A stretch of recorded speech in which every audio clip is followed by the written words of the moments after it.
Assalamualaikum warahmatullahi wabarakatuh. Hai teman-teman. Di sini kita dari kelompok 1 akan menjelaskan tentang Garuda Pancasila beserta makna yang terkandung di dalamnya. Jadi, apakah kamu mengetahui lambang Pancasila serta lambang negara kita? Jadi, di sini kita akan menjelaskan tentang lambang negara kita, yaitu Garuda Pancasila. Nah, pada kali ini, sebelum kita membahas lebih lanjut terkait materi yang tadi, kita harus mengetahui sedikit sejarah dari terbentuknya lambang negara kita. Jadi, tahukah kamu sejarah tentang lambang burung Garuda? Nah, ini adalah penampakan dari lambang burung Garuda dari yang pertama, kedua, dan sampai sekarang.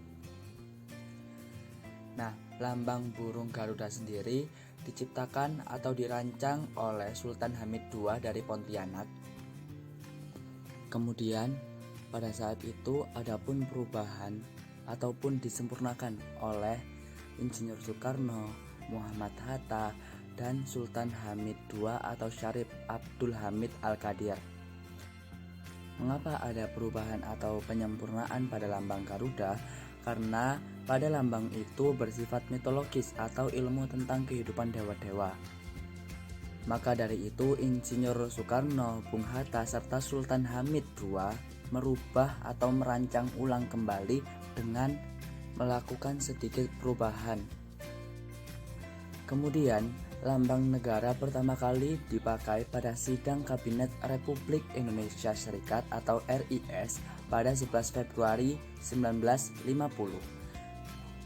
Terjadi perubahan lagi saat sudah diresmikan Presiden Soekarno dan memperbaiki beberapa hal seperti menambahkan jambul, sebab terkesan mirip dengan Bald Eagle atau lambang Amerika USA, dan merubah cengkraman pada pita dari menghadap ke belakang menjadi menghadap depan.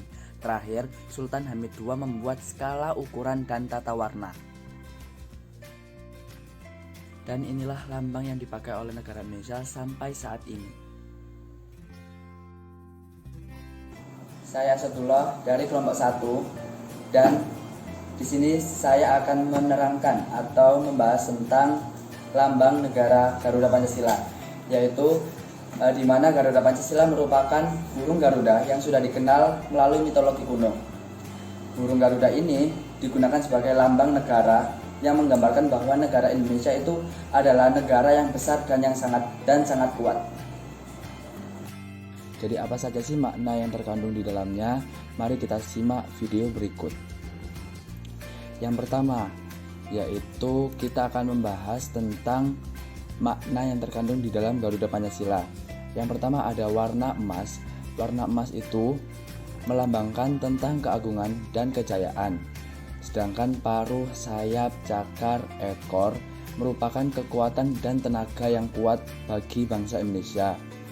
Ada pula tameng atau perisai, itu berfungsi atau bermakna pertahanan dan perlindungan. Adapun garis tebal di perisai itu menunjukkan tentang garis khatulistiwa di Indonesia. Kemudian yang dicengkram pada kedua kaki burung Garuda terdapat pita yang bertuliskan Bhinneka Tunggal Ika. Semboyan tersebut berasal dari buku Sutasoma karangan Empu Tantular. Adapun makna dari Bhinneka Tunggal Ika adalah berbeda-beda tetapi tetap satu jua. Jadi, bangsa Indonesia terdiri dari bermacam-macam agama, suku, adat, kesenian, budaya, tetapi tetap satu bangsa dengan satu kebudayaan nasional dan satu bahasa nasional. Dilanjut dengan penjelasan tanggal 17 Agustus 1945, diantaranya terdapat pada masing-masing sayap, yaitu 17 helai bulu sebagai makna tanggal. Pada ekor terdapat 8 helai bulu, di bawah perisai ataupun pada pangkal ekor terdapat 19 helai bulu melambangkan tahun kemerdekaan, serta bulu di leher terdapat 45 helai bulu pada burung Garuda, itu juga melambangkan tentang tahun.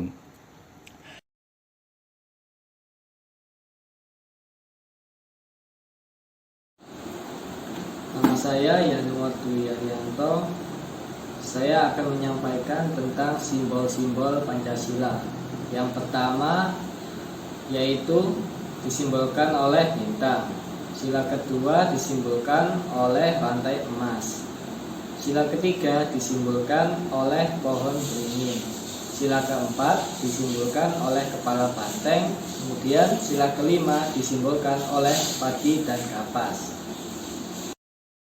Dilanjut dengan makna-makna pada simbol Pancasila.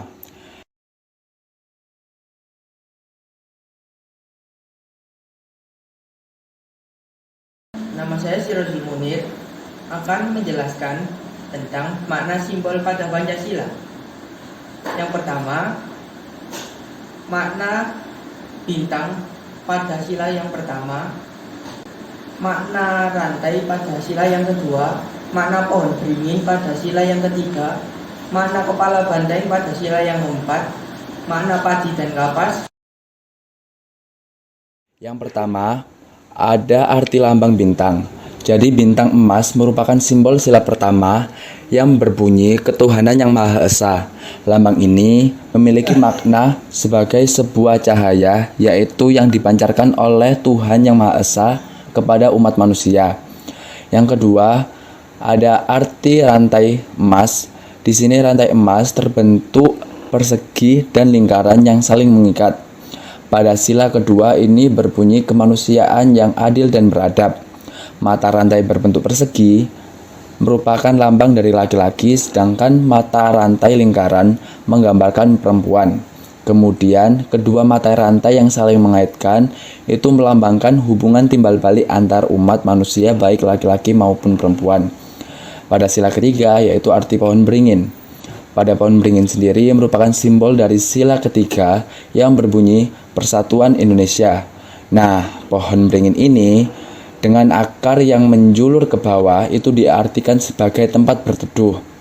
Pohon beringin sendiri memiliki akar tunggang yang kuat, menggambarkan persatuan bangsa Indonesia.